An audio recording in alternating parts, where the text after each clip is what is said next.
کر دیں گے۔ قیامت جب تک ایک آدمی کلمہ پڑھنے والا موجود ہے قیامت نہیں آئے گی، بلکہ کلمہ بھی نہیں ہے، آپ نے کہا اللہ کہنے والا جب تک ایک بھی موجود ہوگا قیامت نہیں آئے گی۔ جب وہ بھی مر جائے گا پھر اللہ جب چاہے گا وہ اس دن کو لائے گا۔ اور جب زمین وَإِذَا الْقُبُورُ بُعْثِرَتْ اذا زلزلت الارض زلزالها، تو ساری زمین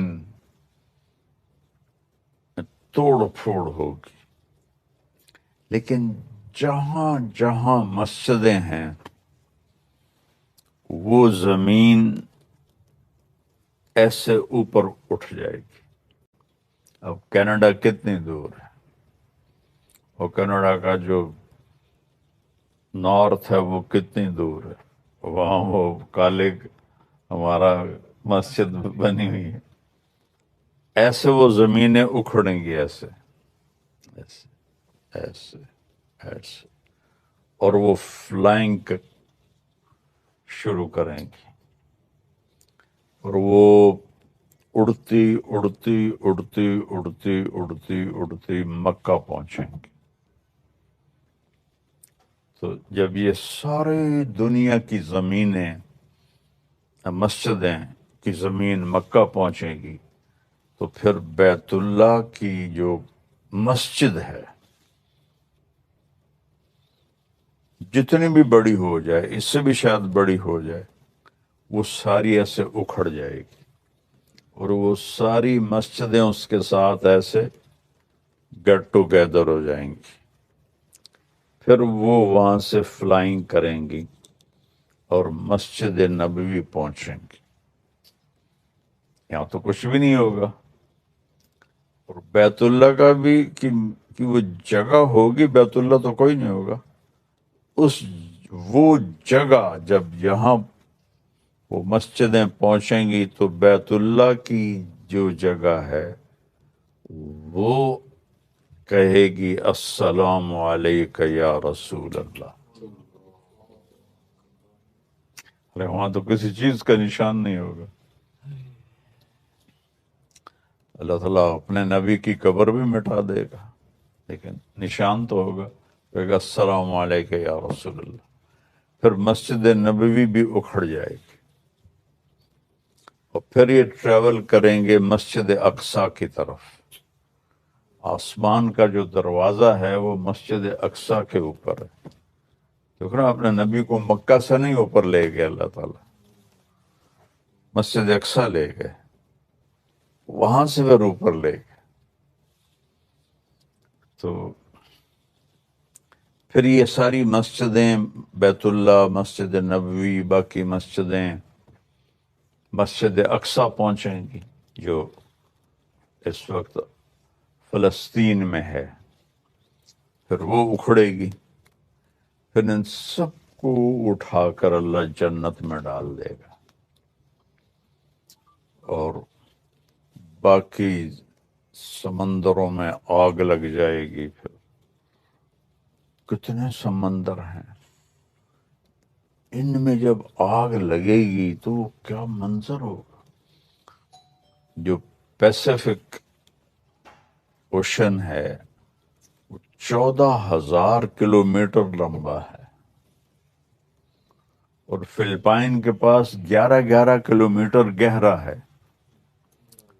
دنیا میں 71% سمندر کا پانی ہے اور 29 خشک زمین ہے۔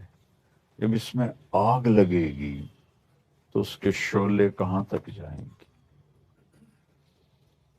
اور اور انسان اتنا سخت جان ہوگا کہ یہ سارے منظر دیکھے گا، موت نہیں آئے گی۔ اللہ ان کو اللہ چاہتے تو پہلے جھٹکے میں موت دے دیتا، ان کو وہ عذاب دکھائے گا اللہ تعالیٰ سارا۔ اذا الشمس کورت، سورج سیاہ ہو رہا ہے، وَإِذَا النُّجُومُ انقدرت، ستارے بے نور ہو رہے ہیں۔ وَإِذَا الْجِبَالُ سُيِّرَتْ، پہاڑ ہلنا شروع ہو گئے ہیں۔ وَإِذَا الْعِشَارُ عُطِّلَتْ، جانور بے قابو ہو کے بھاگ رہے ہیں۔ وَإِذَا الْوُحُوشُ حُشِرَتْ، جنگل کے جانور بھاگ کے لوگوں کی طرف آ رہے ہیں۔ تو اذا السماء انفطرت، جب آسمان ٹکڑے ٹکڑے ہو جائے گا۔ وَإِذَا الْكَوَاكِبُ انتثرت، ستارے ساڑے ٹوٹ کے جھڑ کے ایسے مٹی ہو کے گر پڑیں گے۔ کتنی گلیکسیز ہیں۔ ایک ڈاکٹر نے میرا کیا تھا اپینڈکس کا آپریشن، ڈاکٹر صادق نام تھا اس کا، بہت نیک نمازی تھے۔ تو بلال مسجد فیصل آباد میں نماز پڑھا کرتے تھے، میں وہاں تبلیغی مرکز جاتا تھا، وہ میرے بیان بھی سنتے تھے۔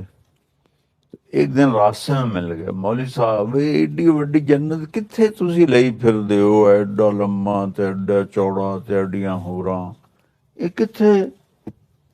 میں کہا تنوں ہنے سمجھا دینا۔ نماز پڑھ رہا تھا تو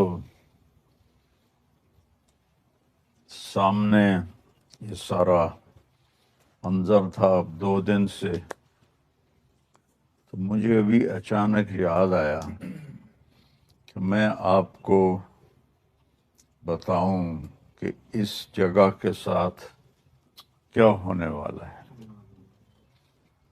جب اللہ تعالیٰ ان اول بیتا وضع للناس للذی ببکہ، سب سے پہلا گھر جو اللہ نے دنیا میں بنایا وہ بیت اللہ کو بنایا فرشتوں کے ذریعے سے۔ یہ 4 پہاڑ ہیں جو اب بلڈنگوں میں چھپ گئے ہیں، اس کے ان کے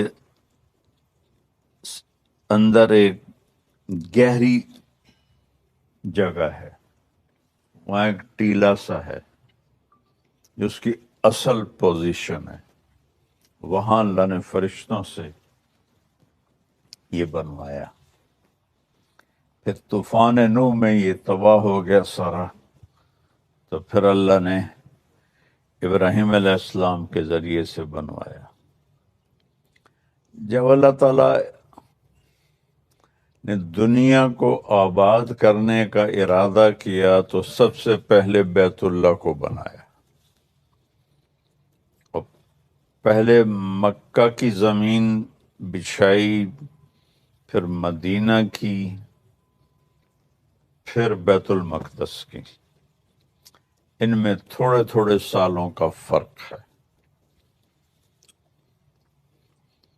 اور بکہ ایک دفعہ آتا ہے، مکہ کئی دفعہ آتا ہے۔ بکہ کہتے ہیں گردن توڑنے کو، کہ اتنا مشکل سفر تھا ادھر کہ گردنیں ٹوٹ جاتی تھیں، ہلاکتیں ہو جاتی تھیں، نہ پانی، نہ راستہ، نہ سایہ، نہ کوئی کھانے پینے کا سامان، اس لیے وہ وضع للناس ببکہ، پھر جب آباد ہو گیا تو مکہ با کو میم سے تبدیل کر دی۔ پھر جب اللہ تعالیٰ اس کائنات کو ختم کرے گا تو پہلے بیت اللہ کو اٹھائے گا۔ اتنا بڑا سسٹم، اور آہستہ آہستہ آہستہ آہستہ آہستہ آہستہ آہستہ مسلمان سارے ختم ہو جائیں۔ ایک رات آئے گی قیامت کے قریب جو 3 راتوں کے برابر ہوگی، تو لوگ پریشان ہو جائیں گے، بچے عورتیں چیخنے لگیں گی کہ سورج کدھر ہے، سورج کدھر ہے۔ تو 3 راتوں کے یعنی 12 یا 36 گھنٹے کے بعد سورج مغرب سے نکلے گا، اور سرخ پیلا تھوڑا سا اوپر جائے گا اور پھر غروب ہو جائے گا، تو شیطان ایک دم سجدے میں گرے گا، کہے گا یا اللہ آج جس کو بھی تو کہتا ہے میں سجدہ کرنے کو تیار ہوں۔ تو اس کے چیلے پوچھیں گے کہ استاد جی یہ آپ کیا کہہ رہے ہیں؟ کہیں گے یہ میرے مرنے کا سب سے پہلا سائن آ گیا ہے، لیکن اس وقت توبہ بند ہو جائے گی۔ جو کفر پر ہے وہ اسلام اس کا قبول نہیں، اور جو توبہ کرنا چاہے اس کی توبہ قبول نہیں۔ پھر تھوڑی دیر کے بعد سورج مشرق سے نکلنا شروع ہو جائے گا۔ اس واقعے کے کچھ عرصے کے بعد صفا پہاڑ جہاں ہم صحیح کرتے ہیں، حالانکہ وہ چھپ چکا ہے، تو یہ اللہ کے نبی نے فرمایا میں دیکھ رہا ہوں کہ ایتھوپیا، جس کو عربی میں حبشہ کہتے ہیں، حبشہ کا ایک کالا آدمی پتلی پنڈلیوں اور ٹیڑھی پنڈلیوں والا، کیا میرے نبی کی نظر ہے، وہ بیت اللہ کا ایک ایک پتھر توڑ کے گرا رہا ہے۔ پہلے یہ ہوگا، جب بیت اللہ ٹوٹے گا تو پھر یہ اتنے بڑے بڑے ٹاور کون اور کیسے توڑے گا، یہ تو اللہ کو پتا ہے، لیکن انہوں نے فلیٹ ہو جانا ہے۔ یہاں کتے پیشاب کریں گے، میرے نبی نے فرمایا، مدینہ انسانوں سے خالی ہو جائے گا، مکہ انسانوں سے خالی ہو جائے گا۔ گزرنے والے قافلے کہیں گے یار لگتا ہے یہاں کبھی آبادی ہوگی۔ ابھی آپ اس آبادی کو دیکھیں، پھر حج میں آبادی کو دیکھیں، پھر آپ میری بات کا تصور کریں تو آپ کہیں گے یہ تو ایسے ہی مولانا صاحب بات کر رہے ہیں، اور میں اللہ کے نبی کی آپ کو سنا رہا ہوں کہ گزرنے والے لوگ کہیں گے یار لگتا ہے یہاں کبھی کوئی لوگ رہتے ہوں گے، لوگ رہتے ہوں گے۔ تو جب بیت اللہ کو توڑا جائے گا تو ان بلڈنگوں کو اللہ کسی زلزلے سے توڑ دے، یا اس وقت کوئی ٹیکنالوجی ایسی ہو کہ وہ ان سب کو ایسے فلیٹ کر دیں تو صفا پہاڑ ننگا ہو جائے گا۔ پھر ایک دن صفا پہاڑ پھٹے گا، اس میں سے ایک جانور نکلے گا جو سارے اہل ایمان کے ماتھے کو ٹچ کرے گا، ایسے ایسے، صرف اہل ایمان، کافر نہیں۔ تو اس کے ایک ہفتے کے اندر سب اہل ایمان مر جائیں گے اور صرف کافر رہ جائیں گے، جانوروں کی طرح۔ یتہارجون تہارج البہائم، وہ سڑکوں پہ اس طرح فحاشی کریں گے جیسے جانور فحاشی کرتے ہیں۔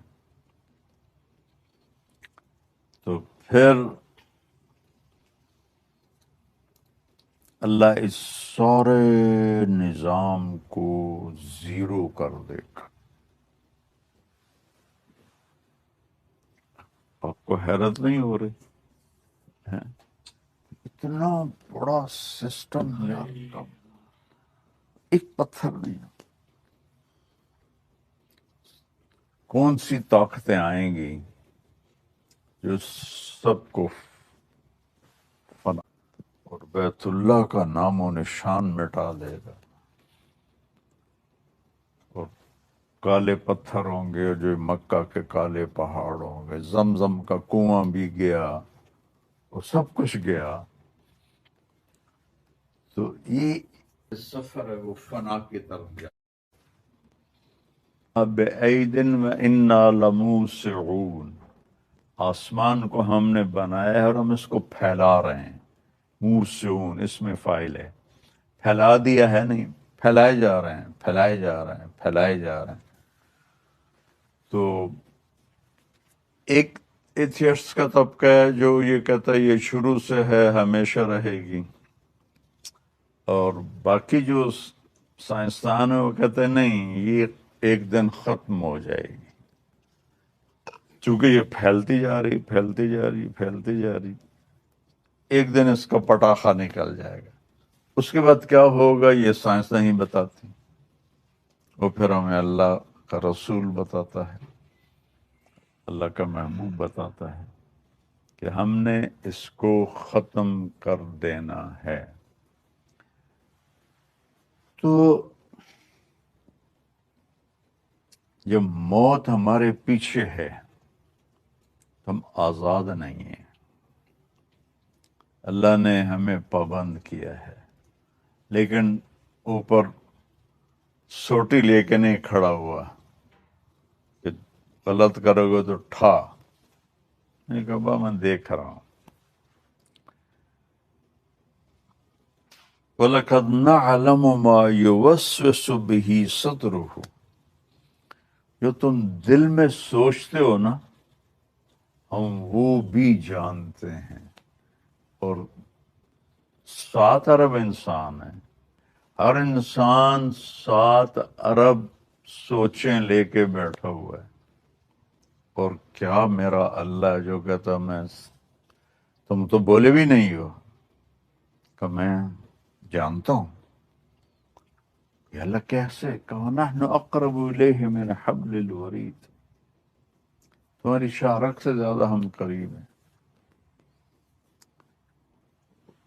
وَلَقَدْ نَعْلَمُ مَا تُوَسْوِسُ بِهِ نَفْسُهُ، جو تیرے اندر ایک پورا بیان چل رہا ہے خیالات کا، جانتے ہیں، اور تمہاری شارک سے زیادہ قریب ہے۔ تو بیٹا زندگی یہ ضائع کرنے کی چیز نہیں ہے، لیکن یہ کرنسی ہے، کرنسی پیسہ نہیں ہوتا ہے کہ دھوکہ، یہودیوں نے دھوکہ دیا، سونا چاندی سارا قابو کر لیا، ہمیں کاغذ پکڑا دیے، تو اس کے لیے بٹوے، اس کے لیے بینک، اس کے لیے ایک لاکر، اور اس کے لیے کتنے حفاظتی سسٹم۔ تو جو چیز ساتھ جانے والی ہے وہ تو میرے نبی کی بتائی ہوئی زندگی ہے۔ تو آج میں ایسی بیٹھا تھا تو مجھے سورہ حج کی آخری آیت میں ایک پورا جامع پروگرام اللہ نے سمجھایا کہ سورہ حج کا ایک چھوٹا سا پورشن ہے، یا ایھا الذین آمنوا ارکعوا واسجدوا واعبدوا ربکم وافعلوا الخیر لعلکم تفلحون۔ ایک جملہ 6000 سے اوپر آیات ہے، اور یہ ایک آیت ہے، اور اس کو ایسے اللہ نے سمیٹ کے آگے رکھ دیا۔ اے ایمان والو، تمہیں بریف کر دوں، رکوع کرو، سب سے پہلے نماز کو ذکر کیا، نماز کو اتنے کس طرح ذکر کیا، رکوع کو الگ، سجدے کو الگ، کتنی عظمت ہے اس عمل کی اللہ کی بارگاہ میں، اور کتنی سستی ہے اس عمل کے بارے میں۔ ارکعوا، اس میں ایک تو نماز ہے رکوع، اور دوسرا ہے اللہ کے آگے جھک جاؤ۔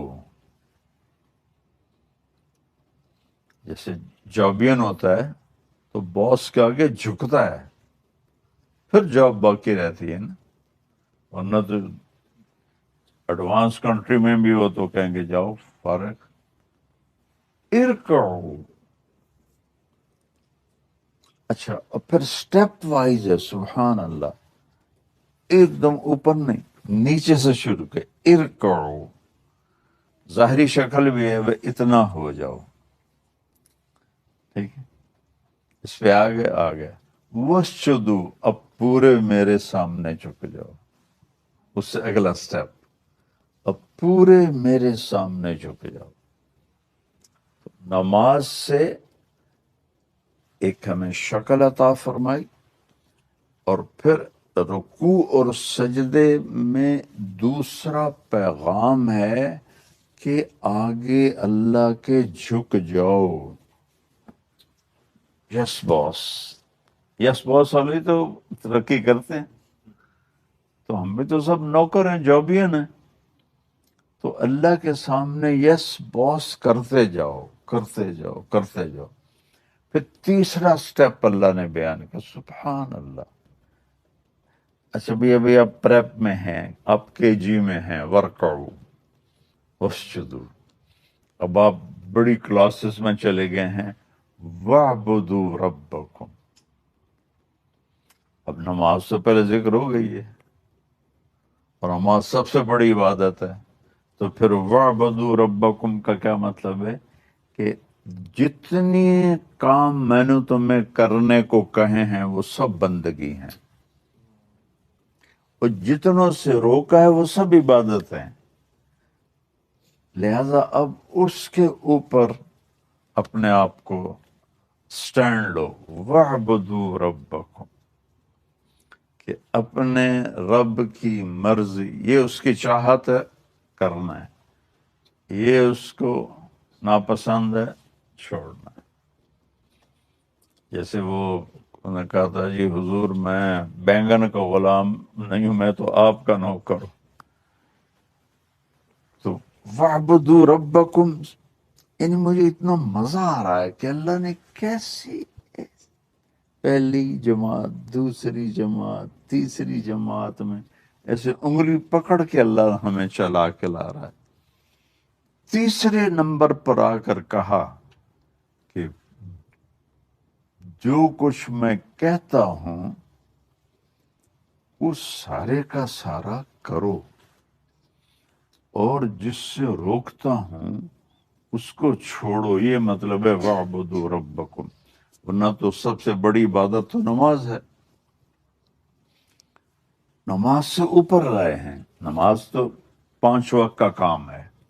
اب 24 گھنٹے میں اللہ کہہ رہا ہے یہ کرنا ہے، یہ نہیں کرنا. تو کہو وَاعْبُدُوا رَبَّكُمْ، اپنے رب کے بندے بن جاؤ، غلام بن جاؤ. پھر آگے ایک اور بڑا خوبصورت بات کہی. یہ تو ہو گیا تمہاری ذات تک، ان کی مشکل میں ان کے کام آؤ. حضرت مدنی رحمہ اللہ سے کسی نے پوچھا کبھی تہجد چھوٹی آپ کی زندگی میں؟ کہنے کہ زندگی میں ایک دفعہ چھوٹی ہے، پوری زندگی میں ایک دفعہ. 83-84 سال کی عمر میں فوت ہوئے. کہنے جی وہ کیسے؟ کہ میں سلہٹ گیا ہوا تھا، تو تہجد میں اٹھا تو دروازے کے سامنے ایک آدمی سویا ہوا تھا، تو مجھے اس کو کراس کر کے جانا تھا. تو مجھے خطرہ ہوا کہ اگر میں اس کے اوپر سے گزرا تو یہ اٹھ نہ جائے، تو میں واپس آ کے بستر پہ لیٹ گیا. میں نے تہجد نہیں پڑھی. کہ بس زندگی میں ایک دفعہ تہجد میری قضا ہوئی. وَفْعَلُوا الْخَيْرَ، یہ خیر سمجھا رہا ہوں کہ لوگوں کی بھلائی کو اپنا دین بنا لو. میں اللہ کا شکر ادا کرتا ہوں. آج ہی میں یہ اس آیت کو سوچ رہا تھا تو مجھے اپنی فاؤنڈیشن کا خیال آیا کہ اللہ نے ہم پہ کتنا کرم کیا کہ ہمیں اپنے بندوں کی خدمت کے لیے اللہ نے ہاتھ پکڑ کے چلا دیا، اور کہاں کہاں تک اللہ پاک ہمیں اس کے لیے ذریعہ بنا رہا ہے. یہ اس کا بہت بڑا احسان ہے. پھر دوسری تسلی دی، ما جعل علیکم فی الدین من حرج. دیکھنے میں یہ مشکل کام ہے، لیکن جو کام انسانی نیچر میں ہو وہ مشکل ہو کے بھی آسان ہوتا ہے۔ جو چیز فطرت میں ہوتی ہے وہ مشکل ہو کر بھی آسان ہوتی ہے۔ بچہ پیدا ہوتا ہے، ماں سے کہہ دو تو آرام کر سو جا، ہم اس کو دوسرے کمرے میں سلا دیتے ہیں، تیار ہوگی وہ ساری مشقت، نہیں نہیں نہیں میں نہیں کروں گی۔ یہ ہے ما جعل علیکم فی الدین من حرج۔ تو اللہ نے کہا یہ دین تمہاری فطرت میں ہے۔ بھوکے کو روٹی مانگنا مشکل ہوتا ہے؟ جب پیسے کو پانی مانگنا کوئی مشکل ہوتا ہے؟ کوئی مسئلہ ہی نہیں ہوتا۔ تو اس لیے کہا اتنا بہت بڑا تسلی کا لفظ ہے، ما جعل علیکم فی الدین من حرج۔ میں نے اس میں مشکل ہے لیکن تمہاری نیچر میں ہے۔ اب پاکستان میں تو کمانا بہت آسان ہے، تمہارے ملکوں میں کمانا بڑا مشکل کام ہے، کوئی آسان نہیں ہے۔ تو سارے بھاگے پھر رہے ہیں، اس مشقت کو مشقت ہی نہیں سمجھتے ہیں۔ یہ ہے ما جعل علیکم فی الدین من حرج، ہم نے تمہارے لیے کوئی تنگی نہیں رکھی۔ پھر ہمیں شاباش دی، هو سماکم المسلمین من قبل وفی هذا، میں نے تو شروع سے تمہارا نام رکھا ہے میری ماننے والے۔ مسلم کہتے ہیں جو سر جھکا دے، مان لے۔ ہم نے تو شروع سے ہی تمہارا نام مسلم رکھ دیا، یہاں بھی اور پچھلی کتابوں میں بھی، وَسَمَّاكُمُ الْمُسْلِمِينَ مِنْ قَبْلِ، ہم نے پہلے ہی کہہ دیا تھا کہ یہ ہیں جو میری مانیں گے۔ تو تاریخ کو ملائیں، ریشو نکالیں تو اس کے لحاظ سے پھر آپ کو نظر آئے گا کہ اس امت کے جوہر جیسے ہیں کسی میں ایسے نہیں تھے۔ تو یہ اللہ نے بہت خوبصورت ایک پیکج ایسے کر کے نا ہمارے ہاتھ میں دے دیا، سورہ حج کا۔ آج ہی ایسے مجھے اچانک آئے ہو نا مدینے میں، تو مجھے وہ اس کے لحاظ سے یہ آیت ذہن میں آئی۔ تو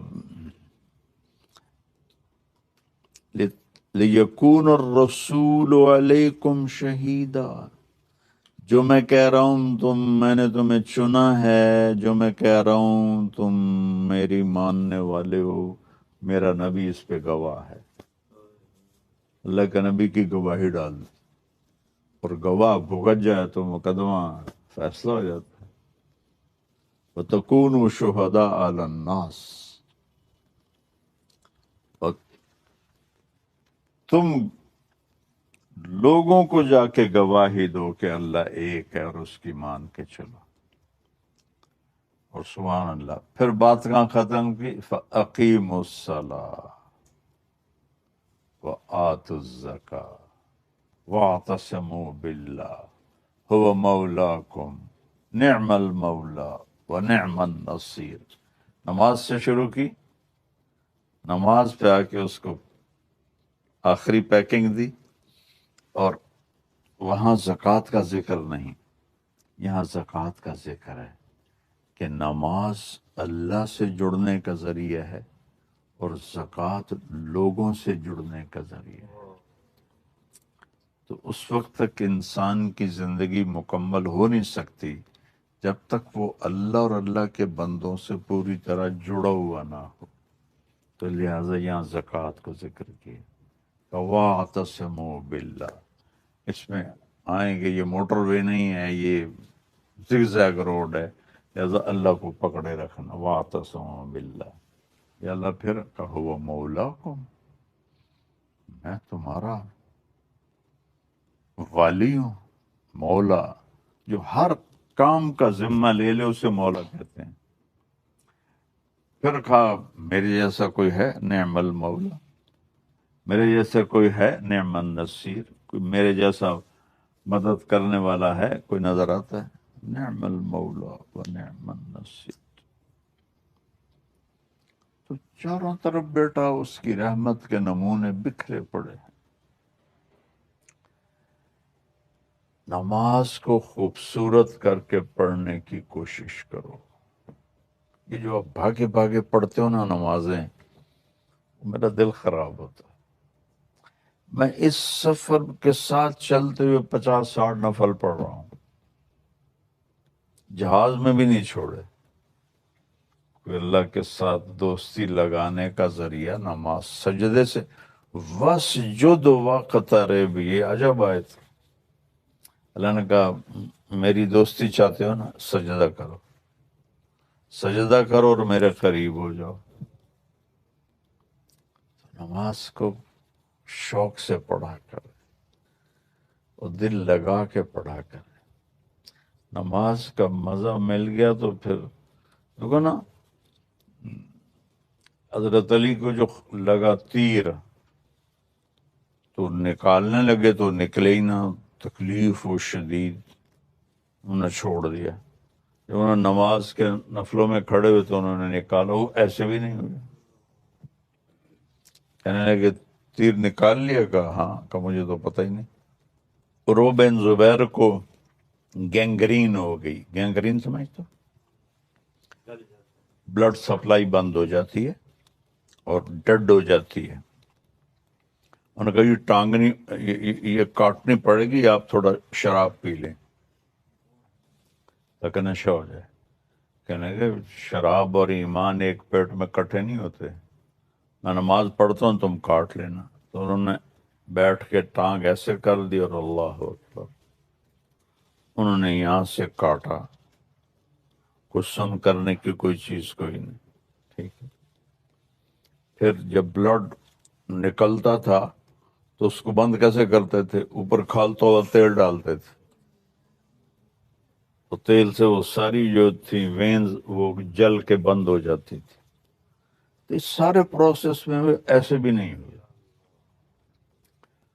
سلام پھیرا تو کہنے لگے پاؤں کاٹ لیا؟ کہا کہ مجھے تو خبر ہی نہیں ہوئی. کہ دکھاؤ تو صحیح. انہوں نے ایسے دکھایا تو ایسے آسمان کی طرف کیا. یا اللہ تو گواہ رہو، میرا یہ پاؤں کبھی تیری نافرمانی میں نہیں چلا.